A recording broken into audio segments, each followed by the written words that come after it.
Para jamaah, Bapak Ibu yang dirahmati oleh Allah, alhamdulillah pada kesempatan malam ini kita bisa berkumpul lagi untuk melaksanakan rutinan Jumat malam Sabtu ba'da maghrib. Sebelum kita memulai sholawat bersama, maka pada kesempatan malam ini saya akan membacakan sebuah hadis Nabi tentang bergegas sholat dalam setiap musibah.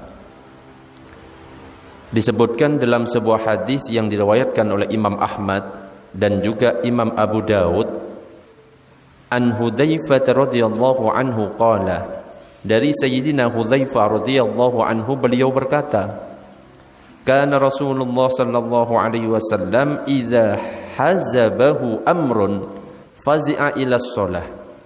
Apabila baginda Nabi Muhammad sallallahu alaihi wasallam menemui suatu kesulitan, maka beliau itu bergegas mengerjakan sholat.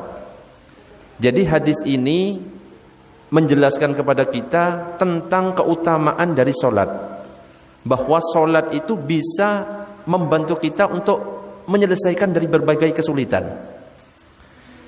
Jadi sholat itu adalah rahmat Allah yang sangat besar. Ketika ada seorang hamba melaksanakan sholat, maka rahmat Allah itu akan datang. Dan ketika rahmat Allah sudah datang, maka kesulitan yang kita hadapi tidak akan tersisa lagi.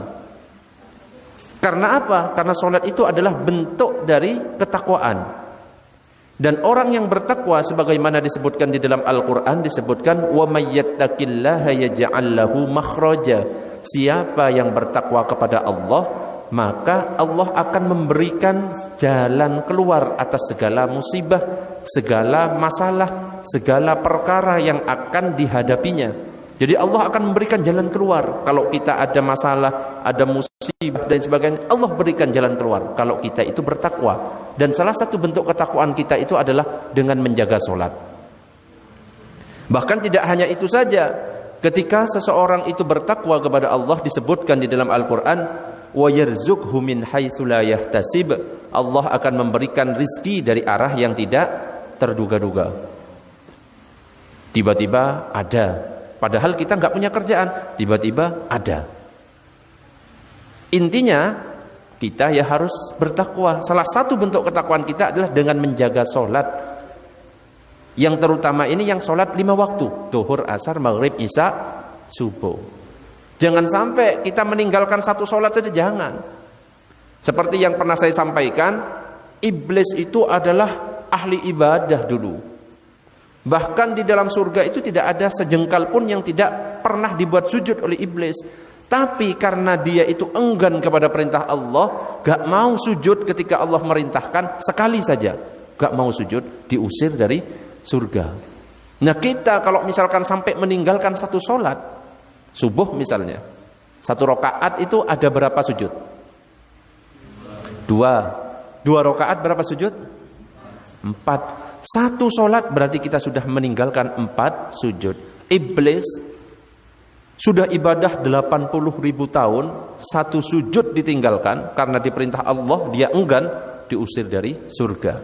Loh kita kadang-kadang 5 waktu kita tinggalkan full karena sibuk dengan kerjaan. Tapi yang diharapkan surga. Wes gak ngaji, gak sholat, nemu uang di jalan, alhamdulillah rezeki anak soleh. Ngawur gak sholat, rezeki anak soleh. Ngenyek itu namanya. Bahkan Sayyidina Abu Darda radhiyallahu anhu berkata, jika terjadi angin topan, kalau terjadi musibah misalnya badai, angin topan dan lain sebagainya, ternyata itu baginda Nabi Shallallahu Alaihi Wasallam akan bergegas masuk ke masjid dan tidak akan keluar sampai topannya itu reda. Nah, beda dengan kita. Kalau terjadi angin topan kira-kira gimana? Melungker, ya, melungker di rumah. Nggak ada yang tiba-tiba masuk ke dalam masjid, musola dan lain sebagainya, sholat, nggak ada. Tapi yang dilakukan oleh Nabi, terjadi musibah, gempa bumi, topan dan lain sebagainya, yang dicari oleh Nabi apa? Masjid, beliau sholat di dalamnya, mohon ampun kepada Allah. Bahkan saat terjadi gerhana matahari, gerhana bulan, Nabi yang dicari duluan apa? Masjid. Sholat, istighfar yang banyak. Kenapa? Karena khawatir Nabi kalau itu nanti akan bisa menyebabkan terjadi kiamat dan lain sebagainya. Nah, kalau kita malah cerita ke anak-anak kita, "Loh, kenapa kok gerhana? Itu dimakan monster." Wah, itu ya. Angel ya. Gak boleh seperti itu. Bahkan Nabi Muhammad SAW itu mengatakan, para nabi alaihimussalam, semua nabi, para nabi, ketika menghadapi masalah, menghadapi kesulitan, maka yang dilakukan oleh para nabi adalah bergegas sholat. Meskipun cara sholatnya para nabi itu beda. Ya nggak sama dengan kita, ada sujudnya, ada rukuknya, beda. Tapi mereka sholat dengan cara mereka. Suatu hari ada sebuah kisah. Dalam perjalanan Sayyidina Ibnu Abbas mendapatkan kabar kalau anaknya itu meninggal. Kalau kita mendengar anak kita meninggal, apa yang kita lakukan? Nangis. Yang pertama dilakukan nangis. Tapi kalau Sayyidina Ibnu Abbas yang dilakukan adalah ketika dia perjalanan, dia langsung turun dari untanya. Kemudian dia sholat 2 rakaat. Kemudian setelah sholat dia mengatakan, "Inna lillahi wa inna ilaihi raji'un." Itu kalau para sahabat. Bahkan setelah itu beliau berkata, "Wasta'inu bis-sabri was-shalah." Carilah pertolongan Allah dengan sabar dan salat. Membaca sebuah ayat.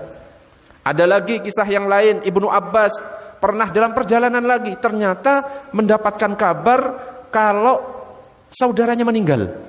Apa yang dilakukan? Beliau lagi-lagi turun, sholat 2 rakaat di pinggir jalan, kemudian berdoa cukup lama, memohonkan ampun dan lain sebagainya. Kemudian beliau itu membaca Al-Quran, "Wasta'inu bis-sabri was-shalah." Carilah pertolongan Allah dengan sabar dan sholat.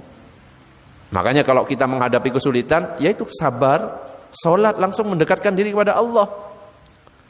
Nah, kalau kita kan baru sulit, baru sholat. Ya jangan seperti itu. Meskipun kita tidak dalam keadaan kesulitan, ya tetap sholat. Dijaga sholat 5 waktu itu. Apalagi sholat 5 waktu itu nanti yang akan dihisap pertama kali. Yang akan dihisap pertama kali di hari kiamat, ya sholatnya itu. Bahkan kalau memang kita itu punya hajat yang pengen segera dikabulkan oleh Allah, kita doa yang gak dikabul-kabulkan, salah satunya adalah dengan sholat. Istilahnya itu sholat hajat. Sholat hajat 2 rakaat, Allahu Akbar. Sholat seperti biasanya, langsung doa, "Ya Allah, saya pengen ini, pengen ini." Misalkan yang timbang jari, ya ada cewek yang disukai, kok gak suka-suka, doa kepada Allah, "Ya Allah, jadikan dia jodohku. Kalau dia bukan jodohku, tolong bunuh jodohnya." Gak boleh kayak gitu ya, itu kejam. Gak boleh seperti itu maksa ya. Allahumma shalli ala sayyidina Muhammad. Jadi kalau mau agar hajat-hajat kita dikabulkan, salah satunya adalah dengan sholat hajat. Sholat hajat itu bisa dilakukan kapan saja. Malam bisa, siang atau malam pun juga bisa.